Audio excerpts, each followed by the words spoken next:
बच्चों, कल आपने कक्षा 12 के बच्चे कल हिंदी विषय में आप लोगों ने भारतेंदु हरिश्चंद्र द्वारा ही रचे कुछ पद पढ़े थे। आज उन्हीं के द्वारा रचित हमें यमुना छवि पढ़ना है। और भारतेंदु हरिश्चंद्र का यह मतलब अगला भाग है। इसके पहले आपने 2-3 पद पढ़े थे, अब इसके आगे हमें पढ़ना है यमुना छवि। तो आइए हम इसको देख लेते हैं। पहला देखिए पद है यमुना छवि का। तरनी तनुजा तट तमाल तरुवर बहु छाए, झुके कूल सो जल परसन हित मन सुहाए, कीन्हव मुकूर में लखत उच्च की सब निज निज शोभा, कै प्रणवत जल जान परम पावन फल लोभा, मनवा पतवारन तीर को सिमटी सभी छाए रहत, कै हरि सेवा हित नैन रहे, निरख नैन मन सुख लहत। देखिए यहाँ पर भारतेंदु हरिश्चंद्र जी ने यमुना की सुंदरता यानी जो यमुना नदी है उसकी सुंदरता का वर्णन किया है। अब देखिए तरनी तनुजा ये यमुना नदी को कहा जाता है।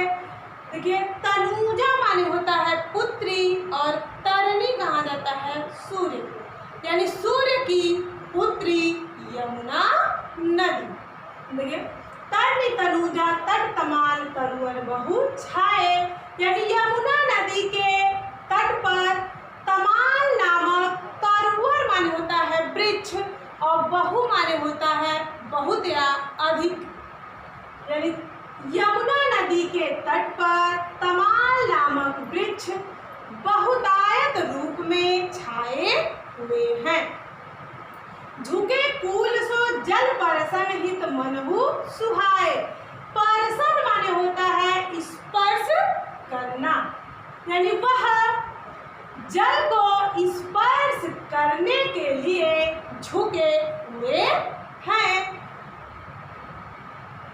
और मन सुहाए यानी यह मन को अत्यंत सुंदर लग रहा है, यानी यमुना नदी के तट पर जो तमाल नामक वृक्ष है वह अत्यधिक मात्रा में छाए हुए हैं और वह यमुना नदी के तट यानी उसके जल को छूने के लिए यानी स्पर्श करने के लिए झुके हुए हैं। कीन्हव मुकूर में लखत उच्च की सब निज निज शोभा, कीन्हव माने होता है अथवा मुकूर माने होता है दर्पण, अथवा वह दर्पण में अपनी सुंदरता शोभा यानी सुंदरता को देखने के लिए झुके हुए हैं। यानी ऐसा लग रहा है अथवा ऐसा लग रहा है कि तमाल नामक वृक्ष निज निज मानता है अपनी अपनी सुंदरता को देखने के लिए झुके हुए हैं। मुकूर माने होता है दर्पण, यानी जो यमुना का जल है वह दर्पण है और जो वृक्ष उस जल में झुके हुए हैं वह अपनी अपनी सुंदरता को उस जल रूपी दर्पण में देख रहे हैं। कै प्रणवत जल जान परम पावन फल लोभा, कै माने होता है या वह परम पावन फल की लोभ में झुके हुए हैं। प्रणवत यानी प्रणाम करना, यानी वह जल को प्रणाम कर रहे हैं, यानी या वह परम पावन फल के लोभ में झुके हुए हैं अथवा जल को प्रणाम कर रहे हैं। मनु आतप वारन तीर को सिमटी सबे छाए रहत, मनु माने होता है मानो या अथवा। मानो यहाँ पे आपका उत्प्रेक्षा अलंकार मैंने बताया था, मनु मानो जनु जानो, यानी मानो वह आतप माने होता है गर्मी या ताप, अथवा वह ताप के कारण सिमट कर एक जगह जुट गए हैं।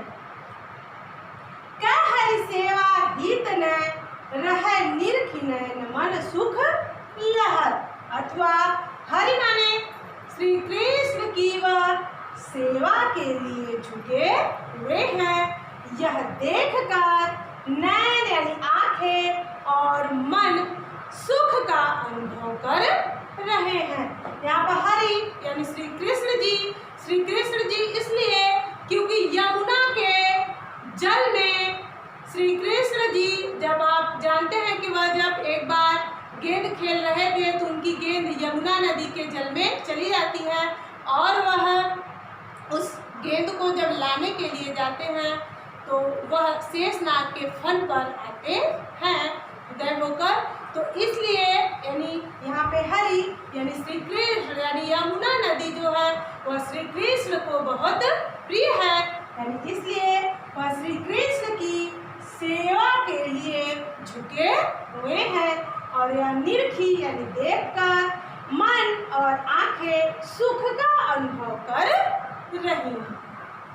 अब देखिए फिर से, तैनी तनुजा तट तमाल तरुअर बहु छाए, यानी यमुना नदी के तट पर तमाल नामक वृक्ष बहुतायत रूप में छाए हुए हैं। झुके कूल सो जल परसन हित मनहु सुहाए, यानी वह जल को स्पर्श करने के लिए झुके हुए हैं। यह मन को अत्यधिक सुंदर लग रहा है।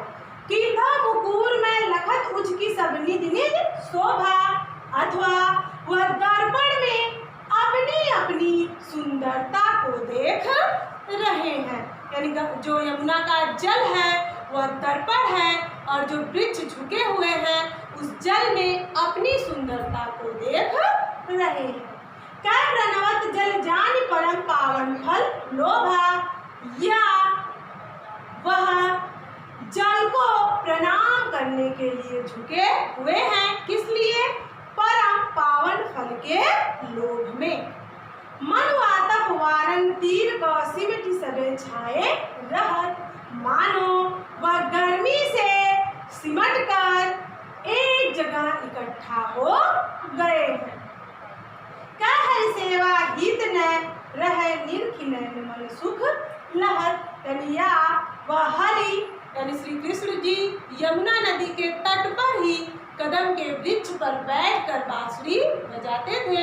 यानी यमुना नदी उनकी प्रिय नदी है, इसलिए वह हरि यानी श्री कृष्ण की सेवा के लिए झुके हुए हैं और यह निरखी यानी देखकर आंखें और मन सुख का अनुभव कर रहे हैं। अब आइए हम लोग दूसरा पद देखते हैं, यानी यमुना छवि का दूसरा पद। तीन पर जेहि छिन चंद ज्योति राका निसी आवत, जल में मिल कर नभ अवनीलो तान तनावती, होत मुकुर में सबै तने उज्जल इक ओभा, तन मन नैन जुड़ात देखि सुंदर शोभा, शोको कवि जो छवि कही सकै छन जमुना नीर की, मिली अवनी और अंबर रहत छवि एक सी नभ तीर की। देखिए ध्यान देखते हैं, आप इसका संदर्भ लिख लेंगे, प्रसंग लिख लेंगे, यानी यमुना की सुंदरता का वर्णन किया गया है। फिर उसके बाद आप इसकी व्याख्या करेंगे। देखिए, तीन पर जेहि छिन चंद ज्योति राका निसी आवत, यानी जब पूर्णिमा के दिन चंद्रमा का प्रकाश यमुना के जल में पड़ता है, जल में मिलकर नभ अवनीलो तान तनावत, यानी तब जल की सुंदरता आकाश और पृथ्वी तक मिलकर तो तान तनावत, यानी आकाश और पृथ्वी तक उसकी सुंदरता यानी जल के साथ मिलकर, यानी जब चंद्रमा पूर्णिमा के चंद्रमा का प्रकाश उस जल में पड़ता है तो वह प्रकाश जल के साथ मिलकर आकाश और पृथ्वी तक एक तंबू सा तान देता है। यानी आकाश और पृथ्वी पूरा एकदम सफेद यानी उज्जवल दिखलाई देता है और वह ऐसा लगता है कि एक तंबू सा तान दिया गया हो। होत मुकुर में सबद तकै उज्ज्वल इक ओभा, यानी उस समय वह मुकुर यानी दर्पण के समान उज्ज्वल दिखलाई देता है, यानी उसकी ओभा यानी सुंदरता मुकुर यानी दर्पण के समान उज्ज्वल दिखलाई देती है। तन मन नैन जुड़ात देखी सुंदर सो शोभा, यानी मन, तन यानी शरीर, मन यानी मन, नैन माने आंखें, जुड़ात यानी सुख का अनुभव करती है, यानी उस समय यमुना नदी की सुंदरता को देखकर तन यानी शरीर, मन और नैन सुख का अनुभव करते हैं। सो को कवि जो छवि कही सकै छन यमुना नीर की। देखिए भारतेंदु हरिश्चंद्र जी कहते हैं कि उस समय यमुना के जल की सुंदरता का वर्णन नहीं किया जा सकता। मीरी अवनी और अंबर रहत छवि इकसी नभ तीर की, यानी उस समय अवनी यानी धरती और अंबर माने आकाश, यानी उस समय पृथ्वी और आकाश तक यमुना के जल की सुंदरता दिखलाई पड़ती है। फिर से इसको देख लेते हैं। तीन पर जेहि छिन चंद ज्योतिरा का निसी आवत, यानी जब पूर्णिमा के दिन चंद्रमा का प्रकाश यमुना नदी में दिखलाई पड़ता है, यानी जब चंद्रमा का प्रकाश यमुना नदी में दिखलाई पड़ता है। जल में मिल के नभ अवनी लौतान तनावत, यानी तब उस चंद्रमा का प्रकाश जल के साथ मिलकर आकाश और पृथ्वी तक एक तंबू सा तान देता है। होत मुकुर में सबै तबै उज्ज्वल इक ओभा, उस समय उनकी सुंदरता ऐसी लगती है जैसे वह दर्पण के समान उज्ज्वल हो। तन मन नैन जुड़ात देख सुंदर सो शोभा, यानी उस समय यमुना नदी की सुंदरता को देखकर मन, शरीर और आंखें हमारी सुख का अनुभव करती हैं।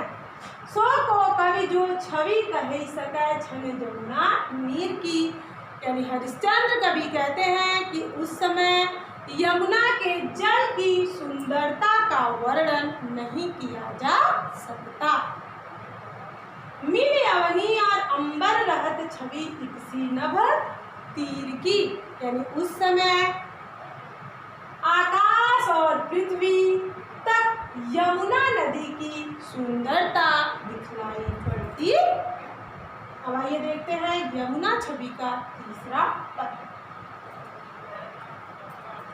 परत चंद्र प्रतिबिंब कहू जल मध चमकायो, लोल लहर लही नचत कबहु सोई मन भायो, मन हरि दर्शन हेत चंद जल बसत सुहायो, तय तरंग कर मुकुर लिए शोभित छवि छायो, कैलाश रमन में हरि मुकुट आभा जल दिखरात है, कै जल उर हरि मूर्ति बसती ता प्रतिबिंब लखात है। देखिए परत चंद प्रतिबिंब कहू जल मधि चमकायो, यानी जब यमुना के जल के बीचों बीच चंद्रमा का प्रतिबिंब दिखलाई देता है। लोल लहर लही नचत कबहु सोई मन भायो, यानी जब प्रतिबिंब दिखलाई देता है और लगातार यमुना नदी में लहरें चल रही हैं, तो उन लहरों में चंद्रमा का जो प्रतिबिंब है वह भी लहरों के साथ ही आगे पीछे चल रहा है और उसे देखकर ऐसा लग रहा है कि चंद्रमा उन लहरों के बीच नचत यानी नाच रहा है। कब सोई मन भायो, यानी यह दृश्य मन को अत्यंत सुंदर लग रहा है। भायो यानी मन को भा रहा है। मनु हरि दर्शन हेत चंद्र जल बसत सुहायो। मनु यानी मानो ऐसा लग रहा है कि हरि यानी श्री कृष्ण के दर्शनों के लिए चंद्रमा जल में उतर आया है। कै तरंग कर मुकुर लियो शोभित छवि छायो, अथवा वह लहर रूपी मुकुर यानी दर्पण को कर यानी अपने हाथों में लेकर अपनी छवि यानी सुंदरता को देख रहा है।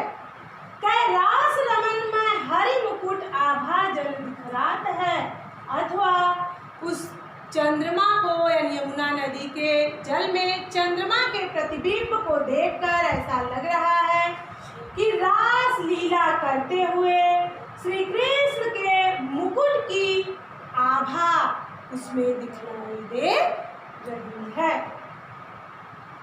जल में श्री कृष्ण के रास लीला करते हुए मुकुट दिखलाई दे रहा है, यानी मुकुट की छवि दिखलाई दे रही है। कै जल उर हरि मूर्ति बसता प्रतिबिंब लखात है, अथवा जल के हृदय में हरि यानी श्री कृष्ण की मूर्ति बसी हुई है, यह प्रतिबिंब दिखलाई दे रहा है। फिर से इसको हम देख लेते हैं। परत चंद प्रतिबिंब कहू जल मधि चमकायो, यानी जब यमुना नदी के जल में चंद्रमा का प्रतिबिंब मधि यानी बीचों बीच दिखलाई दे रहा है, तब उसे देखकर ऐसा लग रहा है जैसे लोल लहर लही नचत कबहू सोई मन भायो, यानी लहरों के बीच में चंद्रमा नृत्य कर रहा हो और यह दृश्य मन को अत्यंत सुंदर लग रहा है।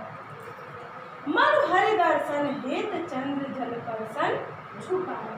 मनु यानी मानो ऐसा लग रहा है कि हरि यानी श्री कृष्ण के दर्शनों के लिए हेत यानी के लिए या हेतु यानी श्री कृष्ण के दर्शनों के लिए चंद्रमा जल में उतर आया हो।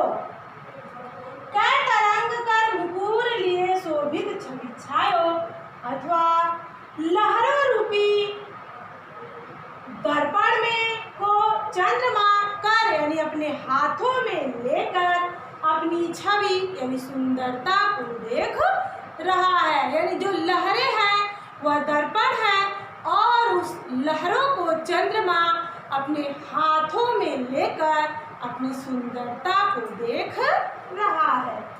कैलाश रमन में हरि मुकुट आभा जल दिखरात है, अथवा रास लीला करते हुए श्री कृष्ण के मुकुट की छवि उस जल में दिखलाई दे रही हो, यानी चंद्रमा को देखकर कवि के मन में ये विचार उत्पन्न हो रहे हैं। कै जल उर हरि मूर्ति बसती ता प्रतिबिंब लखात है, अथवा जल के हृदय में श्री कृष्ण की मूर्ति बसी हुई है, उसी का प्रतिबिंब दिखलाई दे रहा है।